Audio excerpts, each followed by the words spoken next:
Você já notou que no registro J930 da sua ECD existe um campo chamado sequencial do CRC e em seguida um campo chamado validade da CRP? E você sabe dizer o que é isso e a importância disso para a sua ECD? Se você não sabe, então fica comigo que eu vou explicar o que é a CRP e qual a importância da CRP para a sua escrituração contábil digital.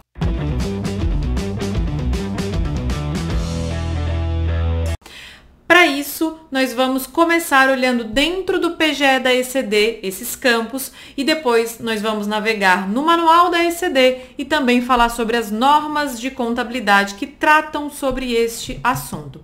Primeiramente, então, dentro da ECD, como você pode notar, eu estou aqui no registro J930. E esse registro J930 se refere à assinatura, às pessoas que irão assinar a minha ECD.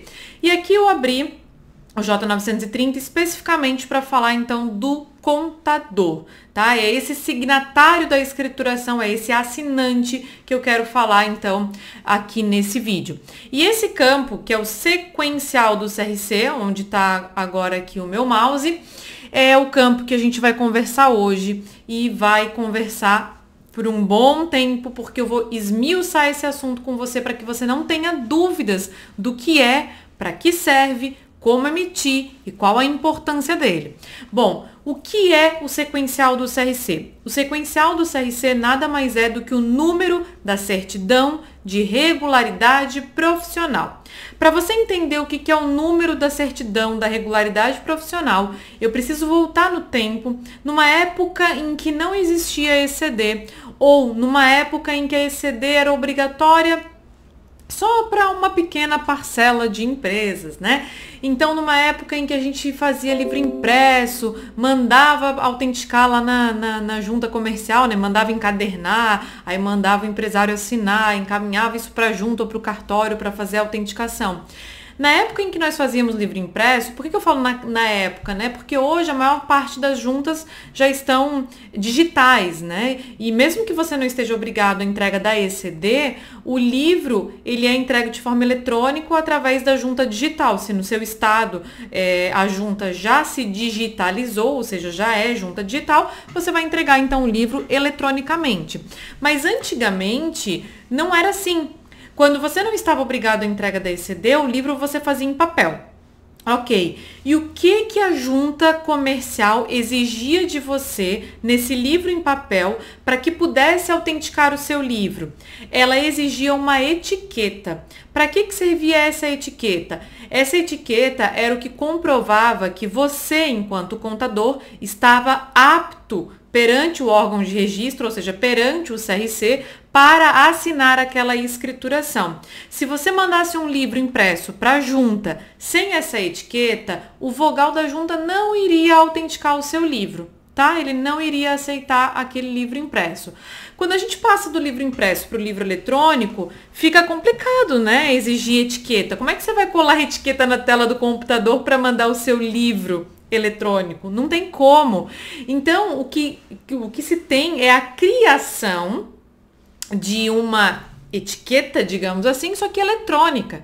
Então, ao invés de mandar, né, de pegar aquela etiqueta em papel que a gente não consegue usar no livro eletrônico, cria-se então a figura da certidão de regularidade profissional, onde a gente vai obter um código e esse código é o que vai atestar que eu estou apto a assinar essa escrituração, tá? Então, ele vai fazer o papel daquela etiqueta que nós antes pegávamos impresso lá no CRC da nossa região, tá certo? Então, esse número sequencial do CRC corresponde a CRP, Certidão de Regularidade Profissional. E existe um formato padrão para este número. E quem está dizendo isso não sou eu, é o manual da ECD e é a norma que é a resolução 1402 do CFC. Eu já vou entrar nessas duas normas e vou mostrar para vocês, né? Porque eu não quero que você confie na minha palavra, eu quero que você veja com os seus olhos dentro da norma. E qual é o padrão desse número sequencial do CRC? É esse que está aqui, ó. Então, por exemplo, no estado de Santa Catarina seria SC, então as duas primeiras dígitos aqui, né? Os dois primeiros campos serão correspondentes à unidade da federação, então SC, se for Santa Catarina, RS, se for Rio Grande do Sul, né? SP, se for São Paulo, RJ, Rio de Janeiro e assim sucessivamente. Barra o ano. E aqui eu já deixei propositalmente desse jeito, porque eu quero que você veja que se você botar um ano de 2008 numa escrituração que corresponde ao ano calendário de 2019, a ECD deixa passar. E olha como isso é extremamente relevante, extremamente importante. O PGE da ECD não verifica se o número que aqui está adequado, está correto. Ele verifica a sequência, porque existe um padrão de número, que é unidade da federação barra 4 dígitos que correspondem ao ano, né? Barra o número da certidão. Então tem que ser nesse formato, nessa ordem. Mas ele não verifica se o ano está dentro do período da escrituração e se aquela numeração corresponde ou não ao que está na sua CRP. Ou seja, isso é de sua responsabilidade verificar. E, gente, infelizmente, o que eu vejo de escrituração contábil entregue sem este número, e aí ele fica com uma advertência, quer ver? Se eu tirar o número, ele fica aqui com uma advertência, ó. A advertência impede a transmissão da ECD? Não, não impede. Aí o que muita gente faz? É só uma advertência, vou mandar a ECD assim mesmo e tá tudo certo. Gente, cuidado, tá? Eu costumo até brincar com os meus alunos no curso ECD e dizer que a advertência de hoje é o erro de amanhã. E não é porque deu advertência que tá tudo bem. E digo mais, não é porque não deu advertência que tá tudo bem. Ó, eu acabei de colocar um número aqui, saiu a advertência. Mas será que tá tudo bem? Não tá. Por quê? Essa empresa aqui, e isso aqui é um caso real, tá? É claro que eu alterei os dados de CPF, o nome da pessoa, para não expor, né, a pessoa aqui. Mas isso aqui é um caso real de uma empresa que estava entregando o ECD do ano calendário de 2019 e que estava informando um número de CRP lá de 2008. Não faz sentido algum. Por que não? Quando a gente fala, aí vamos retomar a história da CRP. Quando a gente fala da etiqueta, desculpe. Quando a gente fala de etiqueta, todo ano eu tinha que ir lá no CRC pegar novas etiquetas para colocar no livro. Por quê? Pode ser que eu esteja apto para assinar o livro em 2018, mas em 2019, 2020, eu não esteja mais apto.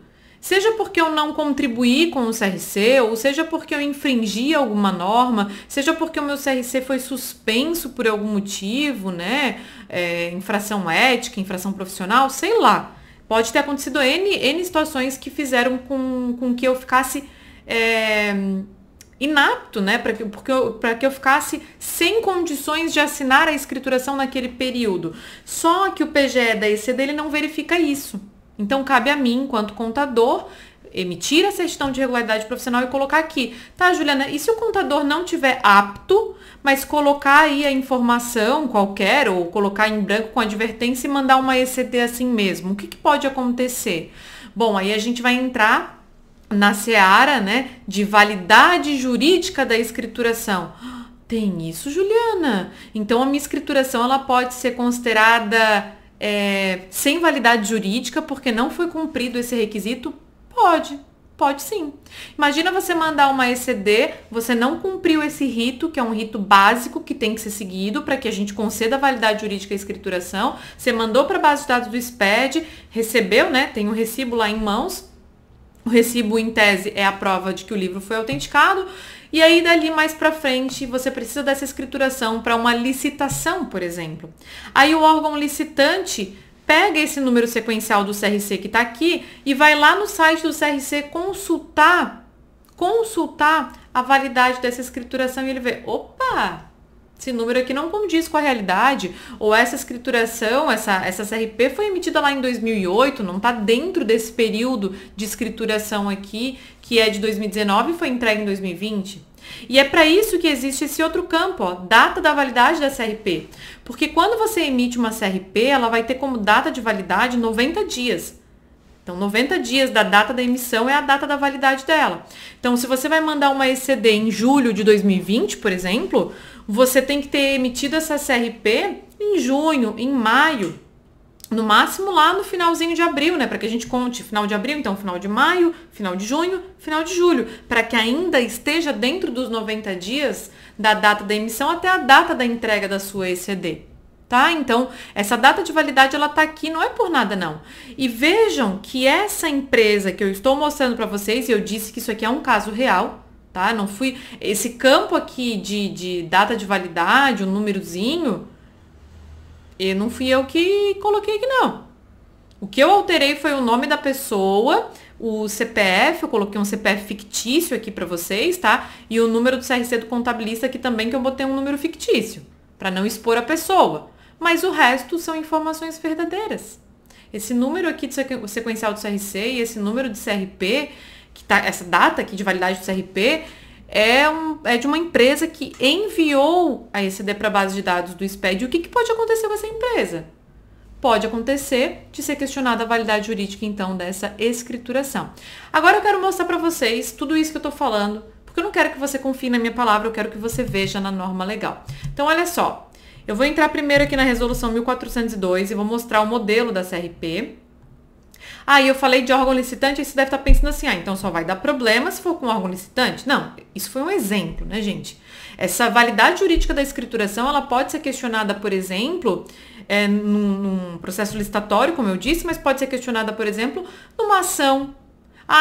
Foi movida uma ação judicial contra a empresa e aí a gente vai precisar levantar as informações contábeis dessa empresa, né, para poder se defender. E aí, no meio dessa história, verifica-se que a escrituração contábil não cumpriu todos os requisitos para a validade jurídica da escrituração. E a pessoa que está lá avaliando isso, que pode ser um perito, enfim, pode questionar isso. Tá, mas espera aí, essa ECD foi entregue, ok, mas não foi seguido esse detalhe, então essa escrituração, ela não possui validade jurídica para isso, tá? É claro que eu tô levantando um caso bem extremo, né, gente? Eu não tô falando que isso vai acontecer, mas pode acontecer. E a minha ideia sempre é tomar todos os cuidados possíveis para que você evite problemas, né? E para que você pense no daqui para frente, porque a minha luta, a minha batalha com os meus alunos, com as pessoas que me seguem nas redes sociais, é fazer vocês entenderem que validar arquivo com sucesso é fácil, mas ele estar de fato um sucesso, aí já é outra história, tá? E isso que eu tô explicando para vocês aqui faz parte de uma ECD de sucesso. Faz parte de uma escrituração de sucesso. E, infelizmente, o PGE da ECD não te avisa sobre isso. É sua responsabilidade saber disso, tá bom? Então, olha só aqui nesse arquivo PDF, que é a resolução 1402. Anota essa resolução. Resolução CFC 1402 do ano de 2012. Tá vendo? Não é uma coisa nova. Ela é desde 2012. E o que essa resolução ela fala? Ela fala do modelo da CRP. Mas antes de falar do modelo da SRP, deixa eu entrar no manual e mostrar isso para ti. Depois a gente volta aqui. Então, eu vou entrar lá no site da Receita. Vou entrar aqui na parte onde ele fala do manual, né? Então, ECD. E por que eu estou abrindo aqui em tempo real? Porque eu quero que você veja o manual que está disponível hoje lá no site da Receita Federal. Vou baixar ele em PDF, tá? E aí a gente vai lá no registro J930. Então, quando eu for lá no J930, aqui ele começa a falar do registro, ele vai explicar o que você precisa perceber. Leiam com atenção tudo que ele fala aqui, principalmente esse item 5. Não é objeto do nosso vídeo de hoje, então eu não vou falar sobre isso, mas depois dá uma olhadinha nesse item 5, tá? Dá uma olhadinha com carinho. E aí, o que eu quero mostrar pra vocês é isso aqui, ó. O que é aquela parte onde ele fala sobre o número sequencial do CRC. Então, é diferente do número da inscrição do contabilista. A gente tem um campo aqui dentro, ó. A gente tem um campo que é para o número do CRC, que é esse campo aqui. Não é disso que a gente está falando. A gente está falando deste outro número, que é o sequencial do CRC. E o que é o sequencial do CRC? Tá aqui, ó. Número sequencial do CRC. É o número da certidão de regularidade profissional. Ou seja, o número da CRP. Que tem o seguinte formato, o F barra ano com 4 dígitos barra o número. Então, o manual, deixa eu até ampliar aqui, ó, o manual da ECD está te falando isso. E o que diz a resolução CFC 1402, que está em vigor? Ela me diz que a certidão de regularidade profissional vai ter este modelo aqui, certo? Aí você vai ver com o CRC da sua região, CRC de Santa Catarina, CRC do Paraná, CRC de Tocantins, CRC do Acre, enfim, o CRC da sua região, como que você faz para emitir uma certidão neste modelo que a resolução CFC 1402 estabelece. Esta resolução vai ter o quê? Vai ter este número aqui, ó, certidão de regularidade profissional. E tá vendo que o número que aqui é apresentado é exatamente o mesmo modelo, o mesmo formato que o manual da ECD diz que você tem que colocar lá dentro da ECD? É o mesmo modelo, tá? E aqui, ó, data da emissão. Lembra dos 90 dias que eu falei? Aqui vai ter a data, então, da validade dessa certidão de regularidade profissional. E é isso que você vai transcrever, então, para dentro da sua ECD. Juliana, mas se eu não transcrever, você disse que pode dar problema. Mas aonde que está previsto isso que pode dar problema? Bom, aí eu vou entrar aqui no decreto-lei profissional contábil. Ah, Juliana, eu não lembro o número do decreto-lei, né? Bota ali, decreto-lei profissional contábil. Ele vai abrir, ó, o decreto-lei 9.295. No artigo 25, ele fala, né, que é prerrogativa do profissional contábil a assinatura dos livros, né? Então, a escrituração dos livros e a assinatura deles, ok? Aqui ele não fala sobre a CRP, mas a gente vai unir, a gente vai ler esse decreto-lei que fala da profissão contábil em conjunto com a resolução CFC 1370, que fala também da prerrogativa do profissional contábil. Aí ele fala então aqui que o exercício de qualquer atividade que exige aplicação de conhecimento técnico contábil tem que ser exercido, né, pelo profissional da contabilidade. E olha só o que ele fala aqui no parágrafo 3º. Os órgãos públicos de registro, especialmente o de registro de comércio, de títulos e documentos, então ele está falando da junta comercial, do cartório, somente arquivarão, registrarão ou legalizarão livros ou documentos contábeis quando assinados por profissionais em situação regular perante o CRC, sob pena de nulidade do ato.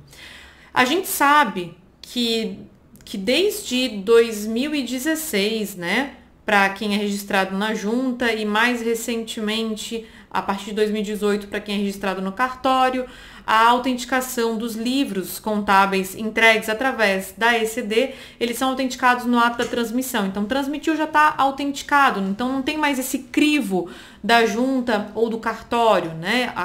Antigamente, a junta acessava a base de dados do SPED para avaliar a sua escrituração e aí dizer, ok, está aceita, ok, né, aceitamos a sua escrituração. Isso não é mais feito pela junta ou pelo cartório, já é feito automaticamente no ato da transmissão. Entretanto, a Receita Federal do Brasil, que agora então autentica, né, já no ato da transmissão, ela não tem condições de saber se você é um contador apto ou não. Cabe a você emitir a certidão de regularidade profissional e colocar então dentro da sua ECD para garantir que tudo vai dar certo, que nada vai ser questionado, tá? Mas a base legal é exatamente a mesma. A base legal que a gente vai utilizar é essa resolução 1370. Então, a resolução CFC 1402, que traz o modelo da certidão de regularidade profissional, e a resolução CFC 1370, que fala sobre as prerrogativas do profissional contábil e fala então dessa questão da certidão de regularidade profissional, tá certo, gente? Então, depois deem uma olhada com carinho, né? Eu trouxe só aqui, bem resumidamente, o artigo 20, para que vocês tomem conhecimento, mas em resumo é isso tudo, né? Que fala, então, sobre a responsabilidade do profissional e a emissão de certidão. Eu vou mostrar para vocês, então, antes da gente finalizar, dentro do site do CRC de Santa Catarina, onde que nós iríamos para emitir a certidão de regularidade profissional, né? Então, a gente vem aqui, ó, CRC Santa Catarina, aí você vai ter que ver no CRC da sua região, tá, gente? Eu não acompanho, né, o CRC de todos os estados, então eu vou mostrar a título de exemplo o site do CRC de Santa Catarina. Então, nós viríamos aqui no site do CRC em fiscalização CRP, tá? Então, quando você clica aqui, ó, ele já vai explicar o que é CRP, como que faz para emitir, né? Aí você vem em acesso serviços online e aqui você pode vir, então, profissional, emissão de CRP, ó, certidão de regularidade profissional, tá? Aí você vai clicar aqui, ele vai pedir algumas informações acerca disso, e aí você emite ali, né, a sua CRP e depois vem aqui para dentro do SPED e transcreve essas informações, tá certo? Bom, gente, o vídeo ficou um pouco longo, mas eu fiz questão de pecar pelo excesso e explicar detalhadamente a importância disso. Eu prefiro pecar pelo excesso do que pecar pela falta. Eu prefiro, então, explicar de forma minuciosa do que, de repente, deixar de explicar alguma coisa que possa ser importante. Então, se você gostou desse vídeo, se você acha que foi importante para você, para o seu conhecimento, compartilhe esse vídeo com seus colegas, né? Inscreva-se aqui no canal, ative o sininho para que você receba as próximas notificações e me acompanhe aqui no nosso canal os próximos vídeos. Espero que tenha gostado e até a próxima!